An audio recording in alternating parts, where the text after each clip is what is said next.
오늘 나눌 말씀은 민수기 6장 13절에서 21절 말씀입니다. 민수기 6장 13절에서 21절 말씀 우리 함께 보겠습니다. 민수기 6장 13절에서 21절 우리 한 목소리로 읽겠습니다. 나실인의 법은 이러하니라. 자기의 몸을 구별한 날이 차면 그 사람을 회막문으로 데리고 갈 것이요 그는 여호와의 헌물을 드리되 번제물로 1년 된 흠없는 순양 한 마리와 속죄제물로 1년 된 흠없는 어린 암양 한 마리와 화목제물로 흠없는 순양 한 마리와 무교병 한 강주리와 고운 가루에 기름 섞은 과자들과 기름 바른 무교 전병들과 그 소제물과 전제물을 드릴 것이요 제사장은 그것들을 여호와 앞에 가져다가 속죄제와 번제를 드리고 화목제물로 순양의 무교병 한 강주리를 아울러 여호와께 드리고 그 소제와 전제를 드릴 것이요 자기의 몸을 구별한 나실인은 회막문에서 자기의 머리털을 밀고 그것을 화목제물 밑에 있는 불에 둘지며 자기의 몸을 구별한 나실인이 그의 머리털을 민 후에 제사장이 삶은 순양의 어깨와 광주리 가운데 무교병 하나와 무교전병 하나를 취하여 나실인의 두 손에 두고 여호와 앞에 요제로 흔들 것이며 그것과 흔든 가슴과 받아 들어올린 널쩍다리는 성물이라 다 제사장에게 돌릴 것이니라. 그 후에는 나실인이 포도주를 마실 수 있느니라. 이는 곧 서원한 나실인이 자기의 몸을 구별한 일로 말미암아 여호와께 헌물을 드림과 행할 법이며 이외에도 힘이 미치는 대로 하려거니와 그가 서원한 대로 자기의 몸을 구별하는 법을 따라 할 것이니라. 아멘. 민수기 6장에는 나실인 규례가 기록되어 있습니다. 나실인 규례는 하나님의 백성들이 하나님 앞에 구별된 거룩을 향한 자발적인 헌신의 방법이다라고 할 수 있다 했습니다. 그런데 문제가 하나 있죠. 어떤 문제냐? 그 거룩이 너무나도 쉽게 무너질 수 있다는 것. 그래서 무너지면 다시 시작해야 한다는 겁니다. 그래서 이스라엘 전통을 기록한 미시나라는 책에 따르면 나실인 서원을 할 때 보통 30일을 서원했다고 합니다. 이왕 하는 서원인데 왜 이렇게 짧게 하느냐? 30일을 나실인으로 살아가는 것도 쉬운 일이 아니었다라는 의미입니다. 인간이 자기 의지로 어떻게든 나실인으로 살아낼 수 있는 최소한의 기간이 30일이었다라는 거죠. 그래서 결국 이런 한계와 연약함은 완전한 나실인, 완전한 거룩을 소망하게 만든다라고 했습니다.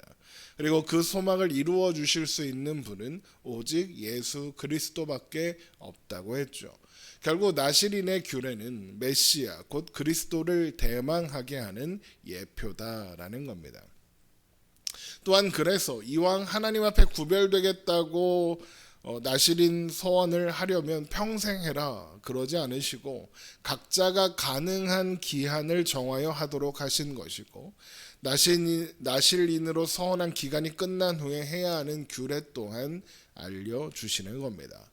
나실인으로 자기 몸을 구별한 날이 차면 번제물과 속죄제물, 화목제물, 소제물과 전제물을 준비해서 성막으로 나아가게 되죠. 민수기 6장 13절입니다. 나실인의 법은 이러하니라. 자기의 몸을 구별한 날이 차면 그 사람을 회막문으로 데리고 갈 것이요 그는 여호와께 헌물을 드리되 번제물로 1년 된 흠없는 순양 한 마리와 속죄제물로 1년 된 흠없는 어린 암양 한 마리와 화목제물로 흠없는 순양 한 마리와 무교병 한 강주리와 고운 가루에 기름 섞은 과자들과 기름 바른 무교 전병들과 그 소제물과 전제물을 드릴 것이요입니다. 제사장은 나실인 서원을 마친 자가 가져온 예물을 가져다가 속죄제와 번제, 화목제와 소제와 전제를 드리게 되죠. 민수기 6장 16절입니다. 제사장은 그것들을 여호와 앞에 가져다가 속죄제와 번제를 드리고 화목제물로 순양의 무교병 한 광주리를 아울러 여호와께 드리고 그 소제와 전제를 드릴 것이요입니다. 그 후에 나실인은 회막문에서 머리털을 밀고 화목제물 밑에 있는 불에 태우게 합니다. 민수기 6장 18절입니다. 자기의 몸을 구별한 나시린은 회막문에서 자기의 머리털을 밀고 그것을 화목제물 밑에 있는 불에 둘지며입니다. 이렇게 함으로써 나시린의 서원의 기간이 공식적으로 끝났다라는 것을 보여주게 되는 거죠. 그런데 서원하는 기간 동안 자르지 않고 있었던 머리털을 자른 다음에 그걸 보관해도 되지 않겠습니까? 그런데 그걸 굳이 태웁니다. 그 이유는 그 머리털 자체가 하나님께 구별되어 살았던 시간의 흔적이고 증거이기 때문에 그렇습니다. 이게 무슨 말이냐? 그것을 태워 하나님께 올려드림으로써 서원하여 헌신한 이 기간이, 그리고 그 삶이 온전히 하나님께만 속한 것이다라고 고백하게 되는 겁니다. 한번 생각해 보십시오. 만약에 그 증거, 내가 하나님과 동행했다라는 증거로 그 머리털을 어디다 보관한다고 쳐봅시다. 그러면 어떤 일이 일어날까요?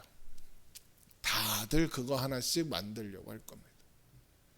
그 자체가 신앙적인 업적이 되어서 자기 의를 세우는 도구가 되기 십상이죠. 나는 머리털 몇 개 있는데 너는 몇 개 있냐? 이런 말 분명 나올 겁니다. 여러분, 오늘날에도 얼마나 많은 신자들이 자신의 종교적 신앙적 업적을 자랑합니까? 성경을 몇 번 읽었느냐, 기도를 몇 시간 했느냐, 내가 40일 금식을 몇 번 했다, 1년에 한 달은 새벽 금식을 한다, 이러면서 자랑을 하죠. 나시린의 규례에서 보는 것처럼 모든 신앙 행위는 하나님 앞에서 하는 겁니다. 그것을 자랑으로 삼을 수 없고 자랑하면 안 되는 겁니다. 하나님 앞에 헌신하여 드린 것을 사람의 업적으로 삼지 말아야 한다는 거죠.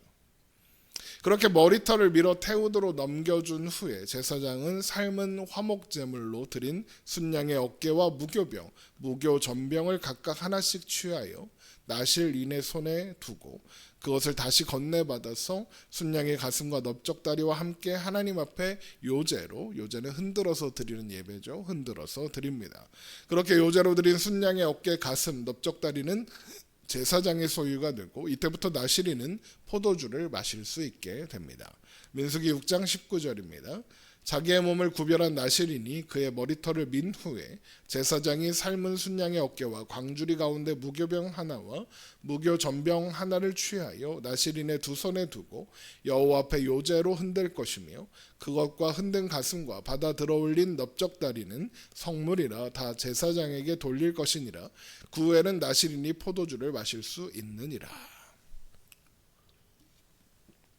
나시린의 손에 있던 것과 나시린이 화목제물로 드린 것을 가지고 요제를 드린다라는 것은 나시린의 서원과 헌신이 하나님 앞에 온전히 연락되었다라는 것을 선언하는 행동입니다.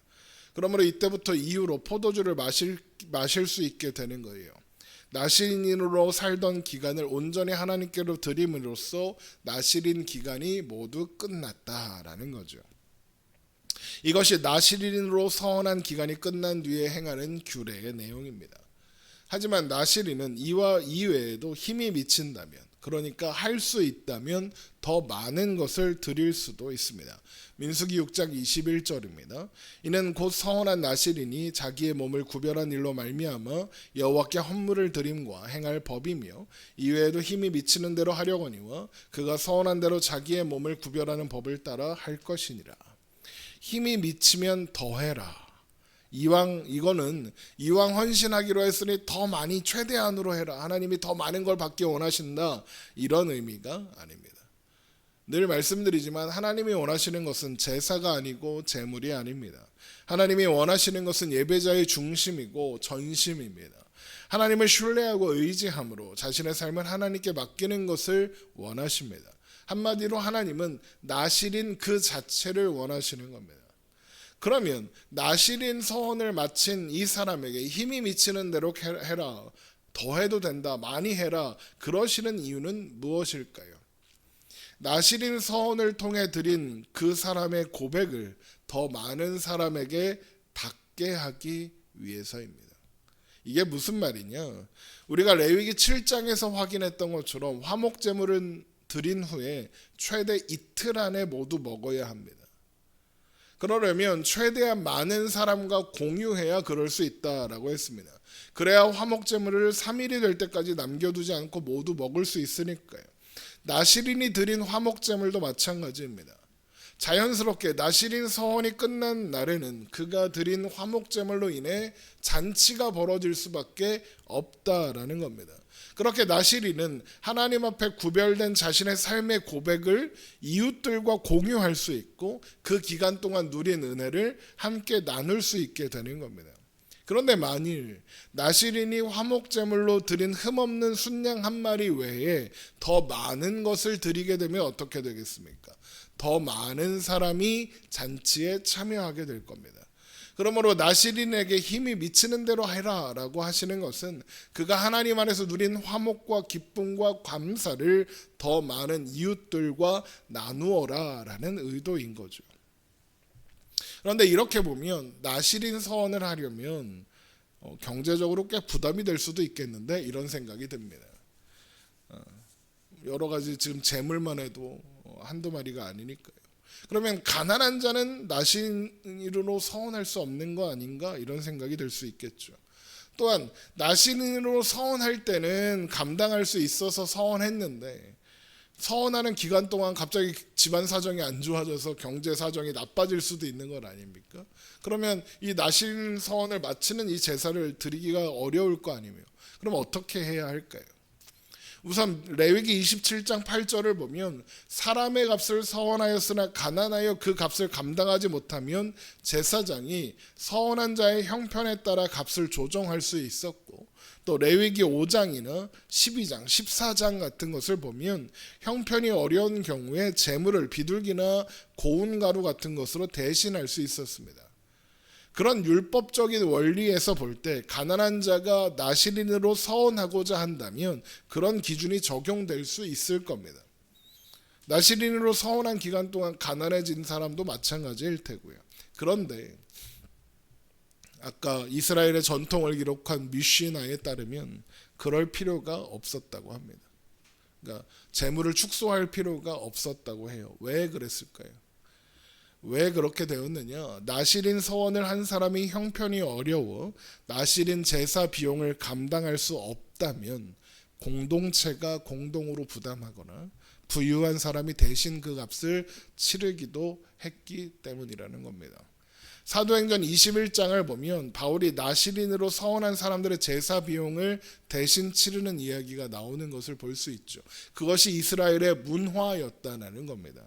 이것은 나시린이 하나님께 드리는 서원과 거룩은 부유한 자의 특권이 아니라 하나님의 은혜와 공동체의 사랑 안에서 함께 완성되어가는 과정이다라는 것을 보여주는 겁니다. 하나님 사랑, 이웃 사랑의 원리가 이 나시린 규례 안에 그대로 적용되고 있는 거죠. 결국 나시린으로 서원하고자 하는 사람의 경제적인 형편은 아무런 제약사항이 아니었다라는 겁니다. 결국 나시린 서원은 자신의 신앙이 얼마나 대단한지 또 경제적으로 얼마나 있는지를 자랑하기 위한 방법이 아니라 나시린 한 사람을 통해 공동체 전체가 함께 하나님 앞에 거룩과 사랑의 공동체로 세워져가는 고백이고 훈련이고 문화라는 겁니다. 그래서 그런 면을 생각하면 교회 또한 하나님 앞에 거룩과 사랑을 이루어가는, 한마디로 나시린을 세워가는 공동체라고 할 수 있는 겁니다. 그리고 그렇게 세워진 나시린 그 한 사람 한 사람이 바로 우리들 한 사람 한 사람인 거고요. 여러분 이 사실을 잘 기억하십시오. 그래서 우리가 하나님 앞에 나시린 된 자, 어제 말씀드린 것처럼 성도입니다. 우리가 하나님 앞에 거룩하게 구별된 성도로서 하나님께서 베풀어 주신 은혜와 사랑을 고백하고 나누며 또 공동체가 함께 한 사람을 세우기 위하여 기도하고 애쓰며 그런 교회 공동체로 거룩한 사랑의 공동체로 세워져 가는 우리가 되기를 주님의 이름으로 축원합니다. 기도하겠습니다.